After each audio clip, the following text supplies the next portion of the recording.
Hello, I'm Tony DiTora, Vice President for Policy Coherence and a co-founder at the Beyond Earth Institute. Welcome to our webinar about financing, which we'll get into in just a moment. But first, I'd like to do a quick introduction of the Beyond Earth Institute. A couple of years ago, a few of us got together, primarily led by Steve Wolf, our president, and he'll be our moderator today, and looked at the future of moving humanity into space more permanently.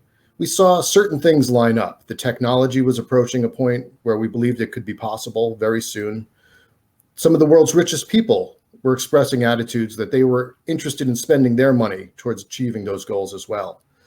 And one of the things that we figured out was that the legal and policy framework was probably not in place to actually facilitate that. In some cases, people might have interest in doing certain activities in space that would be illegal or not allowed, or they wouldn't get the approval of their particular government for. So we decided to form the Beyond Earth Institute to look at those legal and policy questions, to build a framework that could facilitate communities beyond Earth as we move forward. We can't do it without your help, though. There's options for making contributions. We're looking for policy collaborators. We're looking for donations, contributions, and sponsorships. Some of our webinars have been sponsored. You've seen some of our webinars. We also have research papers. We have lots of ideas, which I'm sure you've heard, and you can check out our website, beyondearth.org. You can contact us at our Twitter handles, which you'll see behind my name right there, as well as just via email. There are lots of different ways, as I said, so donating, working with us on research, volunteer. We have a lot of volunteer opportunities as well. And you could invite yourself to one of these panels to pay attention to what we're saying. You can engage in the private chat, as well as reaching out to us and saying, it'd be really interesting if you could do this, or this is a law or a policy that is sort of prohibiting or inhibiting the way that people could eventually build these communities beyond Earth. Now, one of the things about communities beyond Earth that we've done is we've sort of defined the term as we mean it, as we use it at the Beyond Earth Institute. And it's groups of people living and working in economically vibrant, self-governing communities off the surface of the Earth.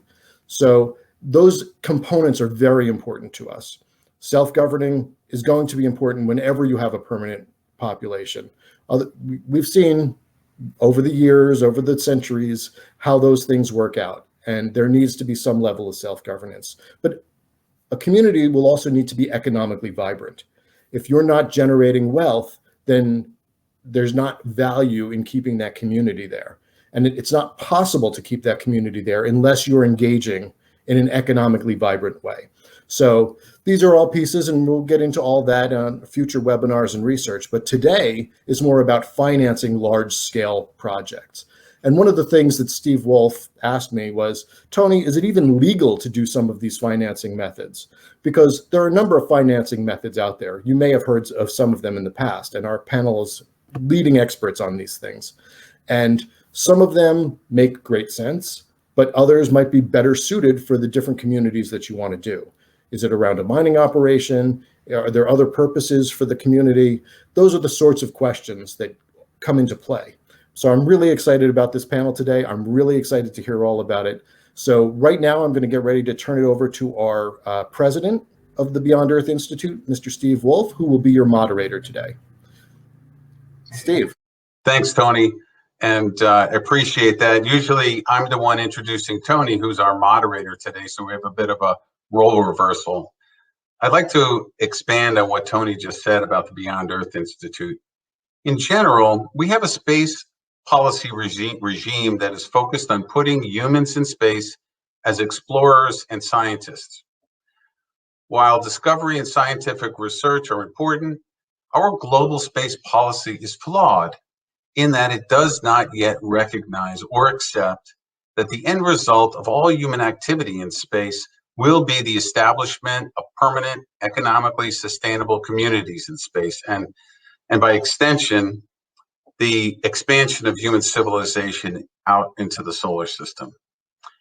That's the kind of understanding that the Beyond Earth Institute is attempting to inject into the space policy arena. We must begin to convert this aspirational vision of our future in space into a concrete policy framework that is intentional in making it happen.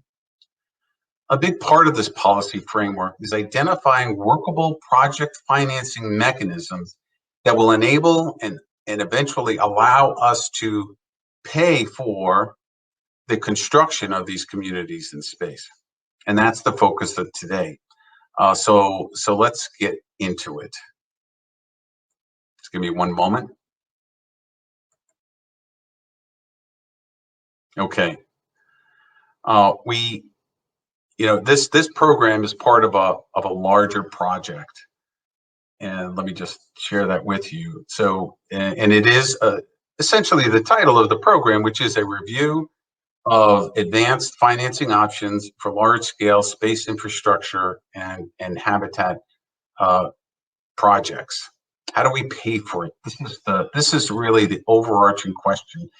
I have a sense. I like to talk about creating communities beyond Earth as the result of three important pillars. One is the technology. Of course, we have to know what that's about. The second is the financing. That's what we're talking about today. And of course, the third is the policy, and that's mainly what Beyond Earth is all about. But policy can have a tremendous impact on technology development and the financial mechanisms by which we are going to achieve that. And this particular project is very much in keeping with our mission to establish and sustain a policy and legal framework that enables economically vibrant communities beyond Earth. It is also very much in keeping with the areas of focus of the Beyond Earth Institute, specifically building and sustaining space infrastructure via innovative public-private partnerships and financing mechanisms. That's what this project is all about. I want to talk about the project. I want to talk about the project overview for a minute. We are looking to, identify financing mechanisms that are available that could allow us to create and build this infrastructure and large-scale habitats. We're in the process of that. We will be reviewing and evaluating proposed models for financing large-scale projects. In particular, those that are well considered. We will workshop each one of these. So far, we have 3 that we have lined up. We are looking for more, by the way. And we have the evaluators, and evaluators are enlisted to provide qualitative reaction and questioning for each of these proposals, as well as quantitative feedback via questionnaire. And all of that will be put into a report that we anticipate will be ready by the fall. Our evaluators are key. Some of those are on the panel today, including Jeff Matthews of Deloitte, Hoyt Davidson of Near Earth, Megan Crawford of Space Fund. Those 3 will be on the panel. In addition, Sidney Nakahoto of Seldor Capital and Gary Kalnon, CEO of Cislunar Industries, who himself has a background in finance. Here's the schedule of the workshops that are coming up. These will be public. They will be Zoom calls, not StreamYard, not streamed like this. So you will need to register in advance. We'll make those registrations available to you.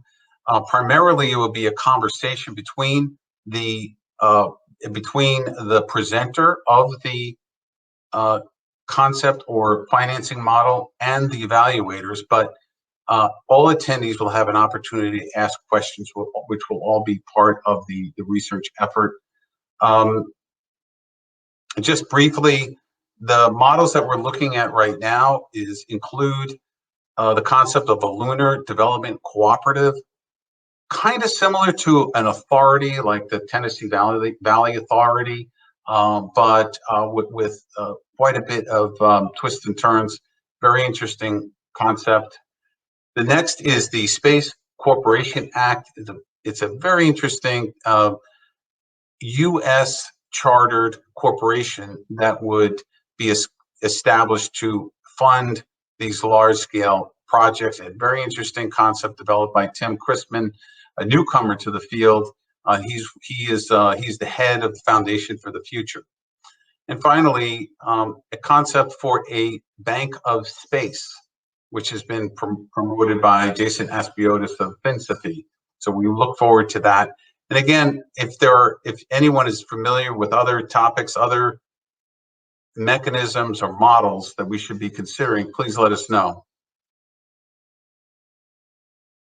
And of course, we kick off this whole initiative today with our panel, who I will be introducing momentarily. And that's it. So please feel free to contact me with regard to this project or anything about Beyond Earth directly. I'm happy to take your emails. I'm at steve@beyondearth.org. And that concludes the slide portion. And I now want to begin. I want to introduce our panel for the day. First is Megan Crawford. She is Managing Director of the Space Fund. I've known Megan for quite a while, and it's really been a pleasure to see her emerge as one of the leading voices in the space industry and an experienced space startup executive and founder. I have to say her bio says that she's becoming a leading female voice, but I would just say that she's becoming a voice without any qualifiers. Next is Jeff Matthews. He is a special leader at Deloitte. Deloitte's government and public sector space industry practice. He has more than 15 years of private and public sector experience focused on finance and technology innovation. And then there's Hoyt. Hoyt Davidson is the principal at Near Earth LLC, an investment banking boutique focused on satellite industry, commercial space, and the Internet of Things. And finally is Grant Anderson. He's a co-founder and CEO, longtime of Paragon Development Corporation. He's recognized as a leader in the life support in extreme environment field. Mr. Anderson has led the system conceptual design, multiple spacecraft under Lockheed, NASA, and other organizations. Okay, so welcome everyone. Thanks for being here, and I think I hope you guys are really jazzed for a very interesting conversation that that hasn't been had that often in our community. So, what I'll do is rather than ask you to introduce yourself, what I'll do is I'm going to ask the first question, and then in the course of answering that question, if you want to say a few more sentences about yourself and your background, and then get into the answer, that'd be great. And so what I'd like to do is I'd like to start with our first question, which is for us to discuss the baseline of where we are today in terms of financing large space projects. Right? Where are we today? How have we been doing? What has been the evolution of moving from the traditional all government sponsored space projects to a more public-private arrangement, and how that has worked out so far, how it's working out for us. So with that, I will start with Megan, and then we'll go from there. Megan. Great, thank you, Steve, and wonderful introduction. I don't think I need to do anything more than that. I'm just really excited to be on this panel here with my great fellow panelists, who I haven't seen as much as I'd like to lately. Jeff, I do have to say, the new COVID long hair is looking great on you. I really appreciate that. But yeah, great to see everybody. Great to be here today. And in answer to your question about kind of where we stand, I'd like to give a couple data points from, a few things that I know, two space fund portfolio companies specifically, that I think give kind of good examples of financing these big space projects and how it's being done today. So the first would be Axiom, the space station company. They've raised more than $150 million to date in private capital and over $200 million in NASA funding. So this is a really great example of NASA and the private private markets coming together to finance one of these really big projects. Now, raising hundreds of millions of dollars is not necessarily super easy, and not everybody can do it. But Axiom has a great team, a great plan, and has been able to really be successful in fundraising. And as the commercial successor to the International Space Station, it's also in NASA's best interest to make sure these guys are well funded and up and moving. And in the intro, Steve, you mentioned that ISS cost $150 billion. Axiom's going to be able to put the commercial successor up for probably single-digit billions of dollars, certainly not hundreds of billions. And so, things are always much more efficient when they're done commercially. But this kind of great example of NASA and the private markets working together, Axiom's been very successful at that. Another space fund portfolio company that's been even more successful, that has their eyes set on some even bigger projects than a space station, would be SpaceX. They've raised $6 billion in private funding to date, and they're somewhere in the neighborhood of $3 to $4 billion in NASA money. So again, another great example of NASA and the private markets working together to build out an important space capability. And Elon seems to have no limit to how much money he can raise. So he's expect that to continue at probably an increasing pace over the next couple of years to fund SpaceX's more ambitious projects. But yeah, that seems to be the model that's working in the industry right now, is this combination of government support and private market support to help get these big projects off the ground. Yeah. How about you? Yeah, I mean, so first off, I agree with everything that Megan just said. One thing I'd like to point out is Deloitte is 176 years old this year. So we have, thankfully none of us that work for it are, but we have been around, predating the Transcontinental Railroad. And, we see, if we look back to the institutional knowledge that this firm carries, just as they were on the precipice of change, large-scale, fundamental, infrastructure-driven change, whether it's the Transcontinental Railroad, the internet, solar power, renewable energy, we think we are on that precipice of change for space. The last decade has seen just such fundamental transformation driven by new methods of funding, a greater availability of venture capital, groups like Hoyt and Megan's, efforts in the industry, and a forward-looking thinking like people like Grant and others that are really trying to, drive towards where we all want to go tomorrow. We have seen, I think some great successes. I think, again, we need some concerted efforts about how we incentivize this. I'm really thrilled at the number of different financing and funding mechanisms that we're seeing on the horizon. Everyone's spun up on SPACs these days. I think that's one of many tools that should be used.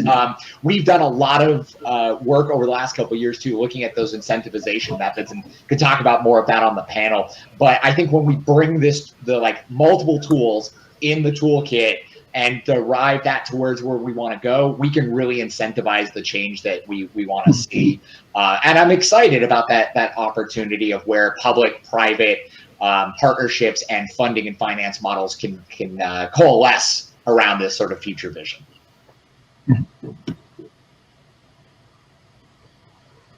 Wait, why don't you go next? I mean, how do you see the evolution of funding space projects, large space projects over the years? Well, let me start off by making a distinction between the satellite industry and the space industry. And I say that because the world's been financing satellites since the 60s, Intelsat, Inmarsat. That's now a $400 billion industry serving customers on the surface of the Earth, right? Telecom, media, remote sensing. Some people think that's going to be $1 trillion industry. But I think what we're really talking about today is not financing large space projects for serving, commercial customers on the Earth, but really large space projects. And for most of history, that was the government, 100% government funding. I think the pivotal point, I think, for me, happened with the NASA COTS CRS program, which is what funded the commercial cargo vehicles, both SpaceX has been a huge proponent of that. I think that program, which really started this whole concept of public-private partnerships and doing it efficiently, sharing the risk, sharing the investments, creating markets as a first customer for the government to be a customer, but not the only customer. I think that really allowed SpaceX and others to survive and grow.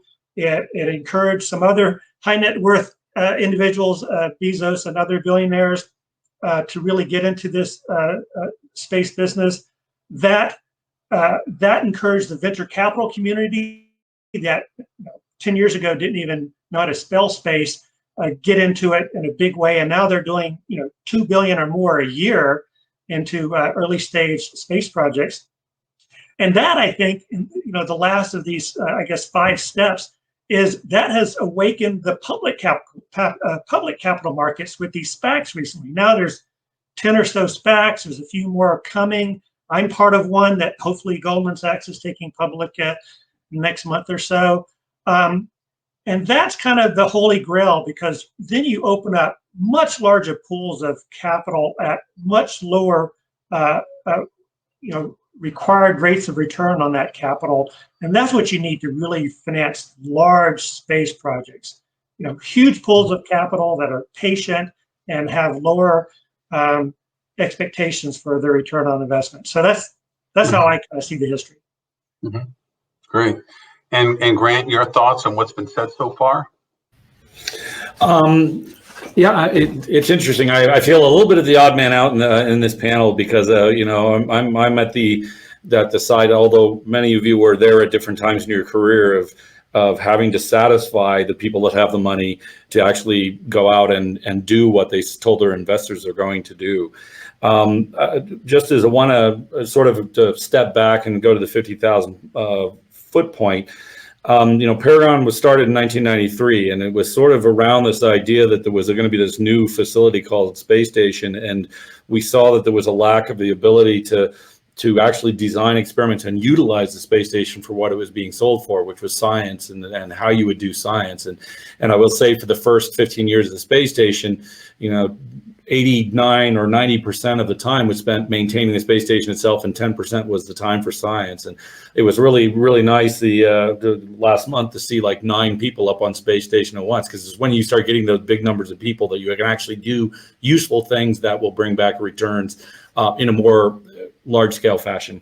But now, stepping back from that, what we've seen no change over the years with the financing is that there were a few pioneers. Anybody remember the Industrial Space Facility, ISF? It was a kind of a concept of Max Vauget, and frankly, they couldn't get the funding to go do that. Then Space Hab came in, and they got some funding to put something in the back of the shuttle. And it wasn't really until Elon Musk came, and he actually came to us in 2002 with his PayPal money and said, "Hey, I want to put something on Mars." And then when we said we had breadboards of what we were going to go put on Mars, he went to go figure out how to launch it and said, crap, this launch industry, there's the famous adage about it is getting spit on his shoes by a Russian at one point in time. And I go to all that just to say that what happened there was that nexus with Laurie Garver and a few other people at NASA that happened to bring in the idea of a little bit more of this Space Act agreement and bringing it into a more public-private partnership. And as Jeff and a few other people pointed out, we ended up, and Megan gave the numbers of how much money came from NASA versus how much became public. Our personal money is really what it is, or in case of Elon, the ability seems to have this magic ability to snap his fingers and raise money, which with his track record, you can kind of understand how. So all that is to say that we are evolving to a more traditional model of investors looking to see opportunity and then being able to pour in money through SPACs or whatever else. And we've been sort of watching this happen over 28 years of our business, and it really has changed how things are done. And the main change to us has been speed. It was Space Station. I spent 10 years on the program, and I think when I started the program, we were 4 years and 11 months from launch. When I ended my time on the Space Station program, we were 4 years and 9 months from launch. Gives you sort of an idea. And now with the way that SpaceX works and to a lesser extent, Jeff Bezos, things are happening fast. And I think that was the trigger, one of the big triggers for investment. Investors can't wait 15 years. They can't wait 20 years. They need to see something early on, fast, 2, 3, 4 years. I will say with us, one of the things is it's almost too fast. They're saying, oh, by the way, build me a life support system and have it to me in 9 months and I'll be launching something. But we recognize you have to satisfy investors. And the question that I think, as far as this panel is concerned, is, are we seeing an interest in a peak that's sustainable, or are we seeing sort of the curve of enthusiasm before the disc curve, so to speak, of reality? How many of these groups are going to fail, and the investors are not going to see their response on their money, and what's that going to do to the whole raising of capital and how the capital is raised and who it comes from? So give a slightly different twist to the question. Steve, do you mind if I respond to that fairly quickly? Please go ahead. I think you hit on some really important points, Grant.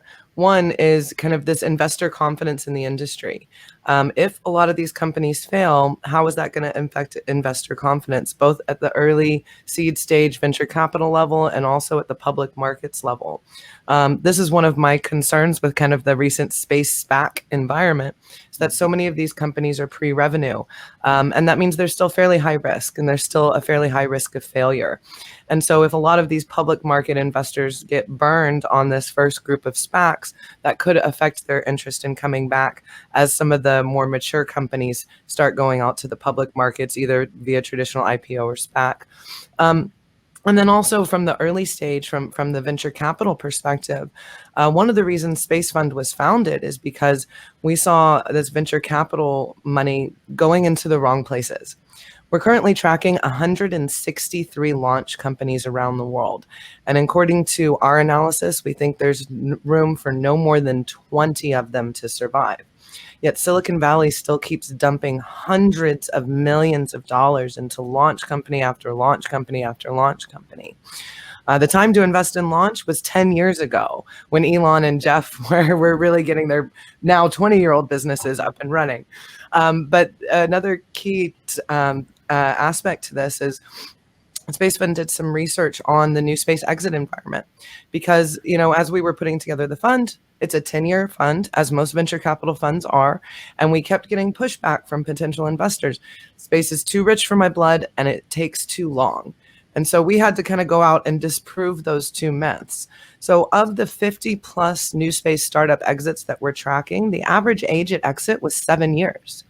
That fits perfectly within a 10-year venture timeline. And that number is actually accelerating. It's getting lower and lower every year. And so, these projects, although they seem big and daunting, and although the project might take 7 years, more than 7 years to complete, the timeline to exit, which is what's important to the investor, is when I'm going to get my money and my profit back out of the company, right? That timeline to exit is well within standard investment timelines now. That was not the case 5 or 10 or 20 years ago, but that is the case today. And not something that I think that's very well understood by kind of the wider venture community. So we're seeing those timelines come down. We're seeing the amount of funding required coming down for a lot of these companies. And we're also seeing an increased pace of development as the space industry adopts more of this Silicon Valley move fast and break things approach, as we have more and more commercial off-the-shelf parts to use in building of spacecraft and things like that. So the acceleration is continuing at an accelerating rate. And if I can jump in for 1 second too, I think this would be a nice transition to some of the other topics. Megan, agree with everything that you just said, right? How do you communicate that there will be some failures, and that's, as through the natural business cycle, and how do you make sure that those failures are the normal percentage of failures and not because money was chasing the absolute wrong thing? So we were fortunate enough to be one of the 12 companies that worked on NASA's commercialization of low Earth orbit study back in 2018. And we took a deep dive through the disconnected maturity levels of the value chain and the infrastructure capabilities. And while everyone was chasing launch and chasing the, some of the sort of big sexy ideas, there was really not enough focus on some of that additional enabling infrastructure, or there were great companies that were doing stuff, but they weren't moving at the speed that some of the other segments were. And by focusing on that disconnect, I think we can incentivize those outcomes that we want to see. And one of the things that we kept coming back to was it wasn't launch. Although I firmly do believe in the mixed mode, the need for mixed mode launch architecture across, ultra small through ultra heavy. It was really about how do we build that other enabling supporting infrastructure, whether it be ground, whether it be additional stations, whether it be, next generation TDRS and the communications architecture and infrastructure required to have more humans, more activities on space. There was really that other concerted effort. And that could be an area where investors could definitely receive some positive gains on their investment if it was done correctly. Can I jump in there too? Yeah, Hoyt, you get one more, then we're gonna Okay, and I again agree with everything that Jeff and Megan have said here. I think last year there were more theoretical launch vehicles on the drawing board than there were actual launches, and I think we're now over 250 announced constellations, and a lot of those are Internet of Things or remote. A lot of them are remote sensing. A great majority of those are not going to make it. As Megan said, I don't even think there'll be 20 launch vehicle companies, maybe 10. And there will probably be, half a dozen remote sensing and IoT constellations in the long run, and maybe a few broadband constellations in the long run. But that'll be okay. I mean, part of the creative destruction and creation of new industries is that there's going to be some roadkill along the way, but as we create new industries and new applications, those that do survive are going to be huge household names in 10 or 20 years. We sort of saw that in the 90s too. There's another space investment bubble in the late 90s that burst early 2000, 2002. And a lot of companies went bankrupt. There were also reusable launch vehicle companies back then that didn't make it. There were satellite broadband companies back then that didn't make it. But the satellite video companies did. The satellite radio companies survived. Some commercial remote sensing companies survived. Some narrowband constellations survived. And they've been growing the satellite industry, since that period. So, for me, having banked this industry for 3 decades, I'm just expecting we're going to have this this fallout and consolidation to the best companies or survival of the fittest. I just think that's part of the process, and it's not necessarily a bad thing for the world. Yeah. Well, this conversation has been great because it's showing, it's describing where we are now, especially in the investment community. The level of appetite that has grown for making these investments, maybe the length of time that folks can expect a return on those investments. And I was thinking that we we're going to talk a little bit more about the government participation in this, but what you all, it seems to me, are keying on is the nascent emerging commercial markets that relate to low Earth orbit, sort of the immediate coming $1 trillion economy. And as Hoyt mentioned, is largely about satellites. It will be about small satellites, right, with the large constellations. One estimate I heard was that by 2030 there could be as many as 100,000 satellites, operational satellites in orbit. It's just really staggering. I want to now try to bring us now back to the notion or the vision of the Beyond Earth Institute, because we are really trying to get a handle on what it's going to take financially, say, to create a space village. Maybe not even talk about a full-size settlement. Something where we have people living and working in a community on the lunar surface or even Mars, as Elon is professing to and planning to do. And so the next question, before we really get into specific models, the question is are the mechanisms that exist today, could they be sufficient to achieve a say a habitat that may support as many as 100 people. And I'm asking you guys to stretch a little bit here, but I think this is important. And I'll just let, who wants to jump in there first on this? Go ahead, Megan. I never mind going first. No, I don't think that, the mechanisms I was just talking about, what Axiom and SpaceX have been so successful at, this combination of both private market funding and NASA funding, is great for those projects that they're doing that are a little closer to home, that are building off of existing infrastructure, right? SpaceX launches from Kennedy Space Center. Axiom is going to be first attached to the ISS. That government infrastructure needs to exist first. And to me, this is one of the things that's so exciting about what NASA's been doing over the last couple of decades. Some of the other panelists mentioned commercial crew, commercial cargo, and as NASA is retiring the ISS to push further out into the solar system, to go develop a permanent human presence on and around the moon, it's that basic government paid for infrastructure that's going to be needed so that you can have privately funded projects building off of that infrastructure, using the government's oxygen supply that's already been established and put on the planet, using government transportation systems that have already been paid for and established, by those NASA and ESA dollars, and so. That's to me really the key is getting NASA, ESA, and the other government agencies out of LEO, getting them to the moon, getting them to Mars, so that they can build that basic infrastructure that the commercial industry can come in and build around. And once that is established, I think that traditional funding mechanisms will work to fund some of these. And I like to always think about an example that my business partner and co-founder in Space Fund, Rick Tumlinson, likes to talk about. He looks at Elon's Starship that can carry 100 people into space. That's what he calls a Mayflower class spaceship.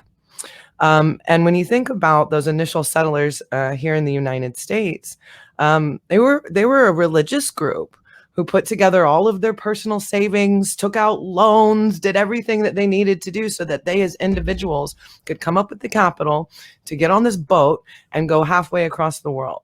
And so you will see that type of financing happening as well as these opportunities become available. We'll get more into that. So, gentlemen, who would like to respond to that? I'll go, Steve, and I'll keep this fairly quick because I think there's a lot of topics to be talked about. I generally agree with what Megan said. Where the infrastructure has been developed by the government first is usually how you can pull along the commercialization and the incentivization. We've been privileged enough to be working on Vandenberg Space Force Base's commercialization master plan, and that's public if anyone wants to read it. But that, again, is a great example of where the government started and built a national asset. It can become a hub for commercial incentivization. One thing I will say, though, is if we look back again at the history of the various other government-driven incentivization, I think the funding, the policy, and the regulatory mechanisms that could be applied do exist. But what we've noticed is the ones that generally tend to be the most effective, where you're not just doing a direct infrastructure, build first and foremost, are the ones that generally get used the least often, but they're the most effective. So that could be, preferred or common stock investment by the U.S. government, release of proprietary technology, use of government facilities, things of that nature. We tend to find that those were the best bang for the buck and something that the government can easily do.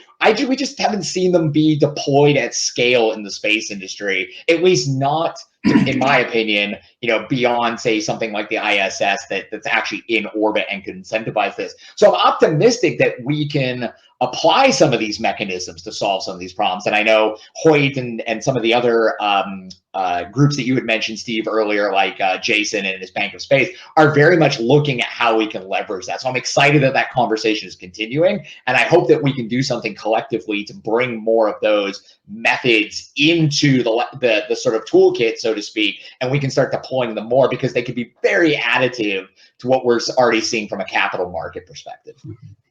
And let me jump in here, Steve. Sure. there are 3 points I would mention. One is that for the commercial investments to work on the moon, you are going to have a lot of support from the government on the infrastructure side to kind of buy down the risk and the cost, because you're not as likely to get a 7-year exit because the markets are not as mature as they are for the satellite industry serving customers on the Earth. It's going to be a much slower ramp to building a market, whether it's mining or tourism or whatever. It's just going to take longer. Secondly, I would add, and Grant can probably comment on that, if you're doing everything robotic with landers and rovers and whatever, that's one cost level. If you start adding people, you're talking about 100-person habitat, people make things very expensive, maybe even an order of magnitude more expensive. That's part of why the space station costs $150 billion. So if we do want to get to the point where we have large numbers of people leaving communities, that means an order of magnitude increase in the amount of capital we're going to need to accomplish that. And the third point I would raise is, because of that huge increase in capital support, human presence and activity on a sustainable basis, we may not want to think about it as just the US government's going to do this. When we founded Intelsat, that was a global initiative to put the first fleet of communication satellites around the world. Maybe this needs to be an international entity that funds this infrastructure that everyone's sharing. And that's part of the Lunar Development Cooperative that your next workshop's going to go into. But I do think the magnitudes of capital we're talking about, and the long time before the markets are mature for commercial investors, it makes sense to think about this as more of an international partnership than just one country, China, Russia, us, ESA, trying to do it on their own. Mm-hmm. You have a thought before we move on to the next section? Go ahead, Steve. I'll try to tie something in. I had a minor point, but go ahead. Let's keep moving on this, and then I'll be the first speaker next time. Yeah, this is all very important. So you see, we're starting to move more towards, how do we cover the cost for something that is extremely expensive. And going, right now, if you have a credit card, you could start your own, just about start your own space company and get satellites in orbit. But as Hoyt says, once you start putting humans in the equation, it is much more expensive. And Axiom, I think the private sector is allowing us to do that much more affordably between Axiom and Elon and Jeff Bezos. They're coming up with models where it is getting cheaper and cheaper to put humans in space, and we'll see that in the form of tourism and limited private scientific activities, of private industrial human participation, but we are talking about a way of thinking, a philosophy, an understanding that that humanity is moving beyond this planet. So kind of taking this out of the context of how do we make money in space and getting a return on the investment, and recognizing that there's a kind of a larger mission here that we're trying to move towards. So so now I'd like to shift to the heart of this this research that we're doing, which is discussing what models may be needed, or what kind of creative financing or project financing may be needed as we move forward. And so what I'd like to do is in terms of setting the stage, the international community has determined that through various methods and through various agreements that it is a goal of human society that we will create a human communities beyond Earth, right? That is a stated goal. So let's do that as a baseline. Now the challenge is, how are we going to manage the financing and the risk, because they're recognizing that governments can't pay for the whole thing, right? And private sector is going to pay for the whole thing. And how do we manage that capability?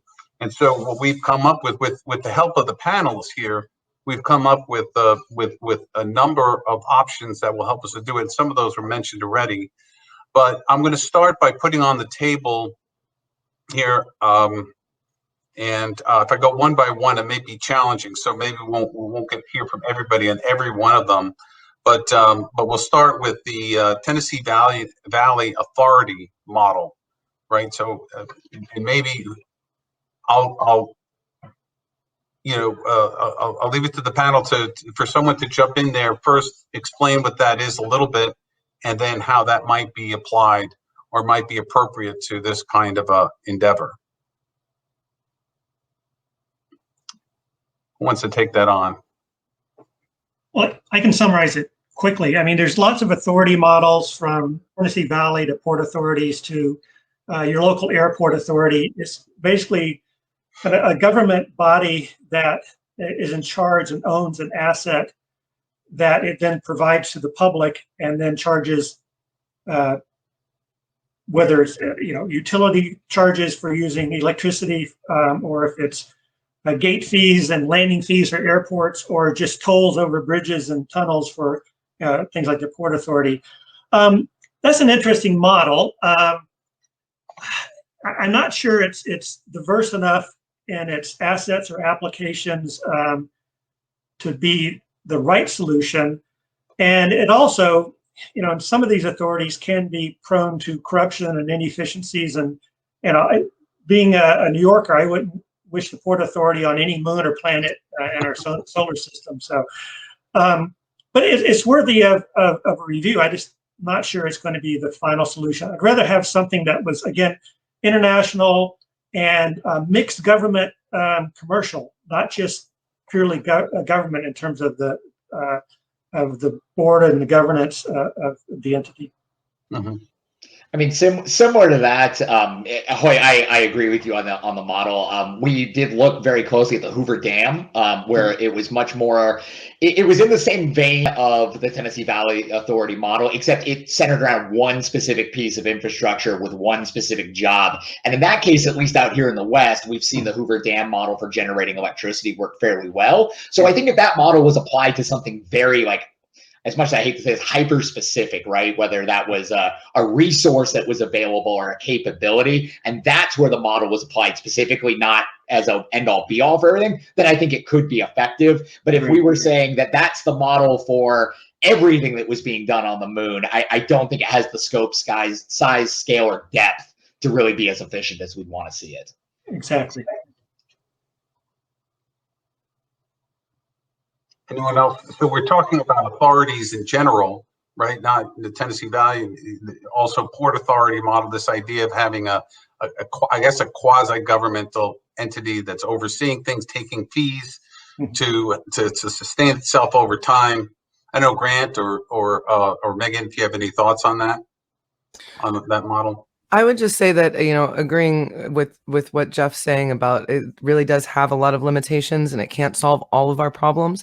And also going back to your point earlier, Steve, about really wanting an international consortium to be working on these problems and projects.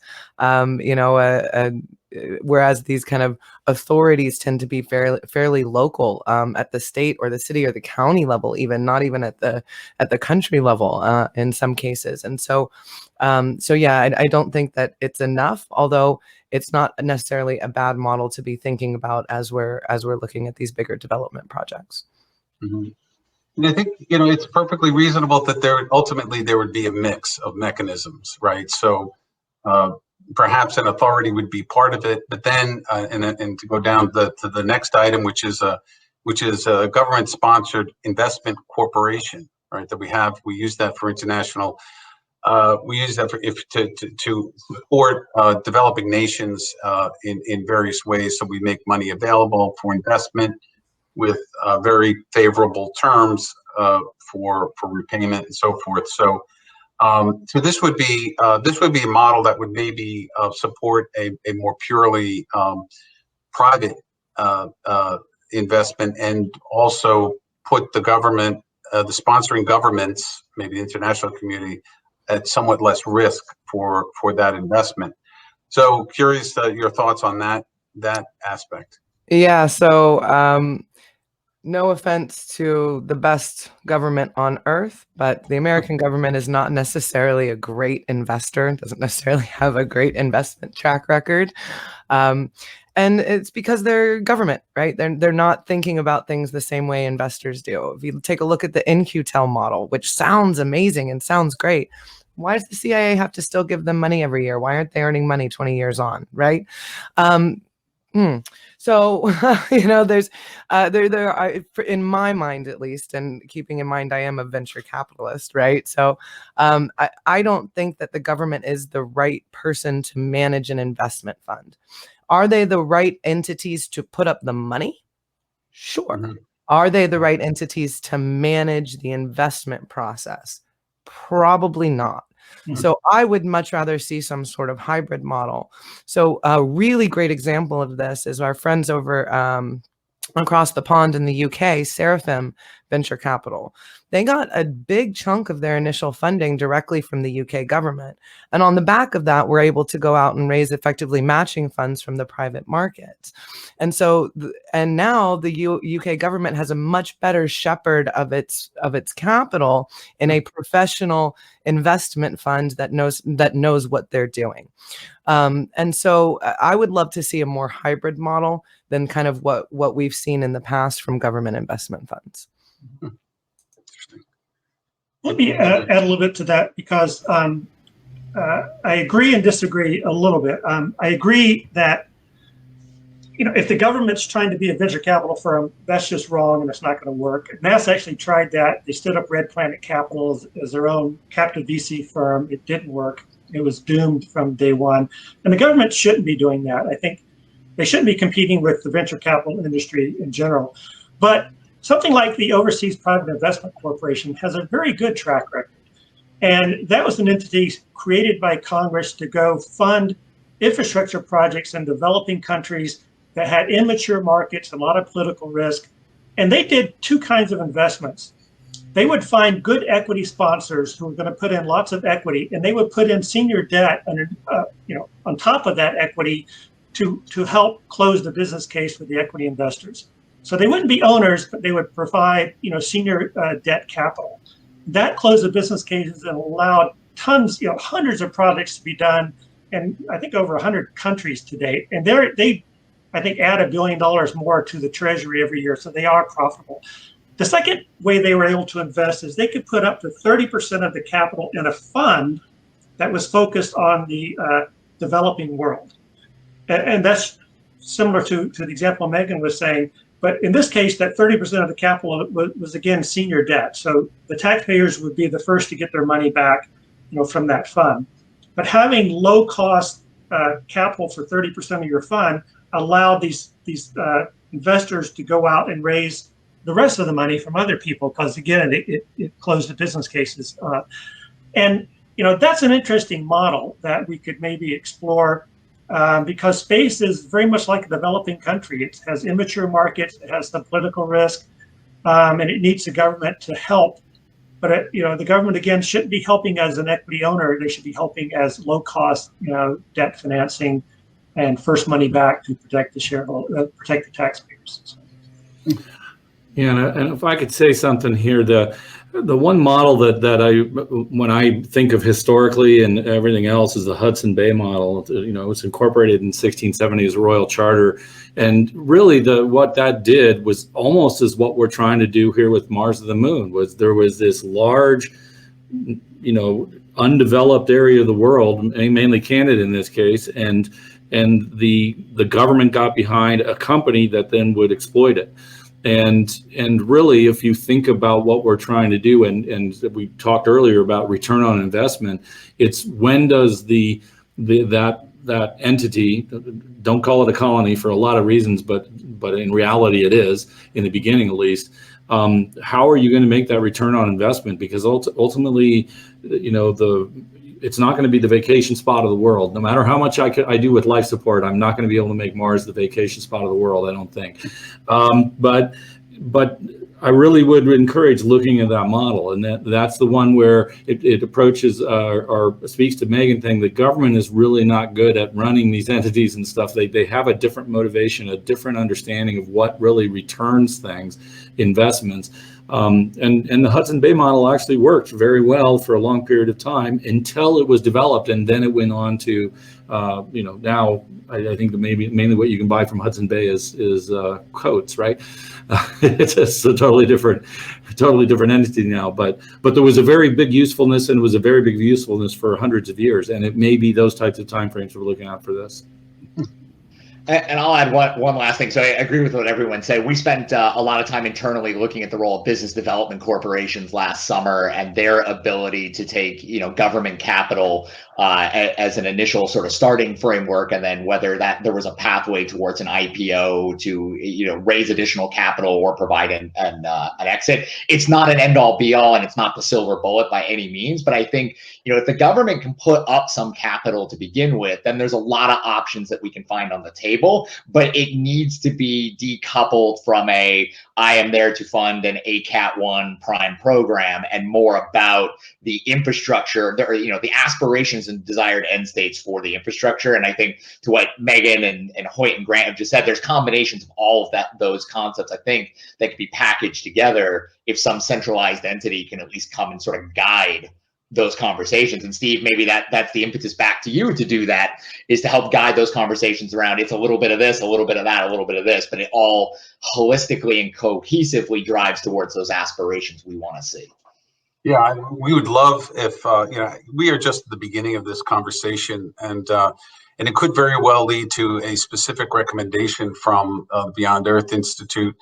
So I appreciate that. But let me go on to the next model, and then I want to open it up to any additional models, because I know folks had come up with some ideas as well before the call. But let's say that can we go the traditional route where, say, a consortium of stakeholders, maybe private stakeholders, come to the table and say, listen, this is our plan. And it's similar to like a new mining project or an oil and gas project, which is very large, multi-billion-dollar projects. Could you use the same kind of project financing mechanisms that are used for those kinds of projects to fund, say, 100-person habitat on the moon? Sure, but not the first one. So, right? There's got to be a proven revenue model first before you can put that type of financing together. Yeah, I think Megan's right. If you have a copper mine and it costs $2 billion in the middle of Australia, and you got to build railroads and a port and everything else, and it takes 10 years before you get your first dollar of revenue, people do that because they know what the price of copper is going to be. They've tracked copper prices for 2,000 years. It's a known market. Same with oil and gas and building stuff in the Arctic or offshore. This is different. We're not serving known markets, which gets into, I think, one of the next things when I talk about is a strategic space reserve and a space commodities exchange. You've got to create some things to replace that lack of markets, and the government can be a big part of that. So why don't we just dovetail into that? Hoyt, explain that a little bit, and maybe folks can respond to it. Sure. Well, the strategic space reserve, as you mentioned. Yeah. So if our government and other governments are going to operate in space, there's certain things they're going to need: water, propellant, energy, and they can agree to buy these things. For instance, they can put out an IDIQ, indefinite delivery, indefinite quantity contract, that says we will buy X kilograms of water at these locations. It could be at the lunar poles, the lunar equator, at L1, or whatever, low Earth orbit. So they can put out a contract that says we are willing to buy this commodity at this price at this location. That creates a market.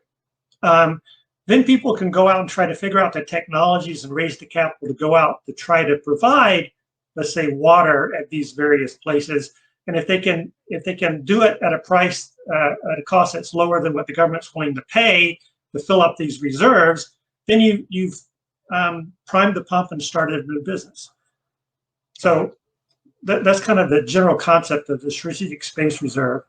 And I think one of the things I was pleased to discover is if you're trying to mine the lunar regolith and you're trying to create, oxygen or hydrogen or water, with a very little incremental amount of money, you can create a dozen other commodities that you can then stockpile that communities in the future are going to need.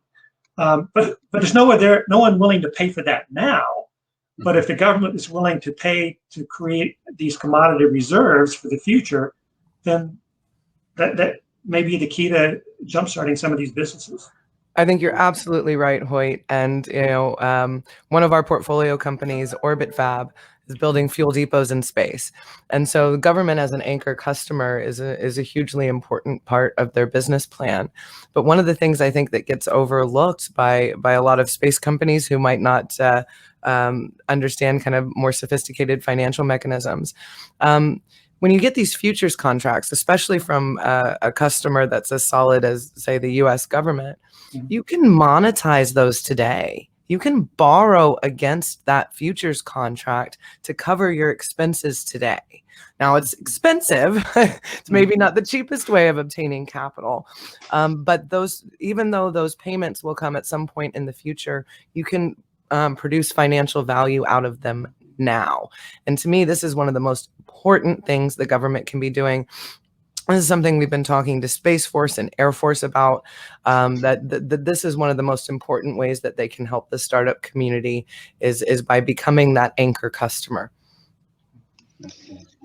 Yeah, and to echo off of that, Megan, completely agree in terms of the value of having that. And I would rather see more ability for that to attract additional options or incentivization versus I don't want to see space infrastructure start being structured like private sports stadiums and other things that and don't get me wrong, there's some sports stadiums that definitely have generated the ROI that they promised, but when you look at them writ large, they generally are much less effective when you build those kind of consortiums for these large scale $1 billion to $2 billion stadiums, or then they take this massively long time frame to even realize that. And again, net positives come out of it, but it's not the mechanism or the method that I'd want to see in space. I'd want to see something that allows, more targeted investment, or at least the ability to monetize against an anchor customer or a established anchor demand in the long run.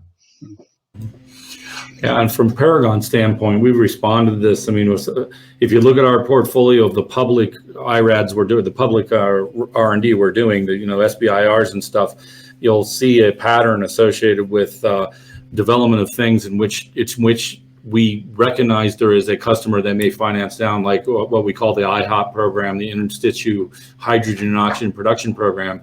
It is actually it's the nuts and bolts of how do you mine and purify and make hydrogen and oxygen fuel grade, how to provide water, because we see that the funding mechanism, as we see it, is more wide open. Even ULA, I think, has a thing out right now that says if you can produce liquid oxygen on the moon, we'll pay you $10,000 per kilogram. Right, that's a standing offer from that company right now, and so we're following the money in that regard as far as what is going to attract, where is the funds going to come from. Ultimately, no company's going to make it if you don't know where your money's coming from, right? And so we have made that calculation in what we're pursuing at this point in time, and of course you need hydrogen and oxygen for life support too. So it's a Benny to be able to provide rocket fuel at the same time. That's great. This conversation has been fantastic so far. We're already at almost 10 minutes after the hour, and I'm gonna risk this and maybe go a couple of minutes over. And you all have just been talking about those critical stepping stones, right? Because we don't want to, I'm taking the risk here of saying, okay, let's look down the road. Let's look maybe a decade or so into the future. But obviously, what you're getting at is these sort of very near-term infrastructure elements that are coming online within the next few years that we have to pay attention to. But to get us back to this long-term vision, so my next question has to do with Elon has said that he's going to be sending people to Mars within a decade. Very ambitious. What would you recommend to him as a way of financing his vision? Other than just taking all the money out of his own pocket, which I doubt that he is going to do. Yeah, so I think that there's some important points here. One, as I mentioned kind of at the open, there seems to be no limit to Elon's capability to fundraise from the private markets. So I don't see that slowing down anytime soon. Also, I think it's fairly well known, he's mentioned it several times publicly, that he does not plan to take SpaceX public. Where other companies like your Axioms and Voyagers and Redwires of the world who are doing big space projects are very much relying on that eventual IPO or SPAC to provide the capital they need. Elon doesn't plan to do that for a couple of reasons. One being that there really is no business case for Mars, and those quarterly analyst calls would be pretty rough. But we can expect the potential spin out of Starlink and an IPO of that project as a way to help finance Martian settlement, and continued operations of SpaceX, and as those 100,000 satellites that you mentioned, and Steve, our analysis has come up with some fairly similar numbers that we expect 100,000 satellites to launch in the next 7 to 10 years. SpaceX is already the default provider of launch services. And so, the continued revenue from that, the potential for the spin out of a Starlink IPO, and his never-ending ability to fundraise, I think he'll get there. If I could jump in there, having been present at the creation of SpaceX, one of the things when we were talking ahead is what advice would I give Elon? And that's very presumptuous of me, I know. However, the one thing I would say is that no vertically integrated company essentially lasts the third generation of technology. It's fine when he can raise a lot of money, do a lot of his own stuff, and in fact, somebody asked me at a conference, what's your biggest concern on competition? And I said, well, messianic billionaires is probably my biggest worry. But history has shown that vertical integration, the problem with being vertically integrated is you can do it to get around, especially with Elon. He doesn't want anybody to be on his critical path. Essentially, he wants to be in control of his own destiny, and I understand that. But Boeing now never will, and I don't know of any aircraft company that finances the whole aircraft. The different subsystems, the Honeywell does the avionics, and another company Bendix does the brakes and stuff. They do that because there's a market for the vehicle, but they're spreading the risk around. And the benefit to the public for that is that each company becomes a expert in their area and pushes the technology in their area. No vertically oriented company can push all of the different subsystems of the technology they want. And so ultimately, and of course, in my case, life support system, it's going to make more sense for 5 people to buy a life support system from Paragon than him to keep vertically oriented, because those 5 other people will have our latest and greatest technology that we are focused on to do, and he'll have the second best technology. And I don't know of anybody who likes to fly in the second best life support system, right? So ultimately, going forward to monetize anything he builds, whether he spins off the money-making parts of his company and keeps financing the long-term stuff like Mars, it's going to hurt to be vertically oriented. You integrated. You got to develop that ecosystem of companies that can spread the risk and push the technology smartly, I guess is the way to put it. Warn folks, we are going to go a few minutes over, I hope, and that could because I just have a couple of other questions I want to ask. But before I do, I want to give Hoyt and Jeff an opportunity to give some advice to Elon about paying for getting to Mars. Elon doesn't need my advice. He's doing quite well. Yeah, I would echo that. The only other thing I would say is that I know there's a scientific community that would love to go along in that journey for him, and if there may be potential for offsets to at least reduce the cost slightly, and that could be advantageous to a large scale community here on Earth. Mm-hmm, mm-hmm. Well, this has been a great conversation, and I do have one more question that we ask all of our participants. So we have, if any of you have watched our things, shows, you might recognize it, but we ask folks, what is your prediction of when the first economically vibrant community in space will be constructed? So when do you see the first community in space to be operational, constructed, people living and working in space in a facility? I'll go first. Because I'm the life support system guy, and I would say the one of your long poles in the tent is life support. I think it will be in about the next 25 years. I think it will be low Earth orbit, because I feel that from a standpoint of human space flight, looking down at Earth is right now the most attractive thing that will attract people to space. As Elton John said, Mars is cold as hell. There's a certain group of individuals that would like the adventure, but I don't see it as being a payable continuous thing to be transporting people to Mars and back. But I think transporting people to a large community in orbit to spend time looking back down at Earth is probably going to be the first viable human space flight business around. Excellent. 25 years. Okay.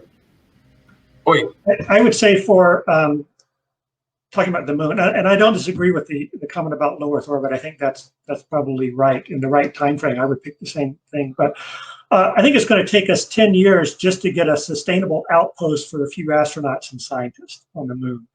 And it's probably going to be astronauts and scientists probably for many years after that. And then maybe 15 years from now, you'll start seeing some guest workers from commercial companies for whether it's mining or whatever.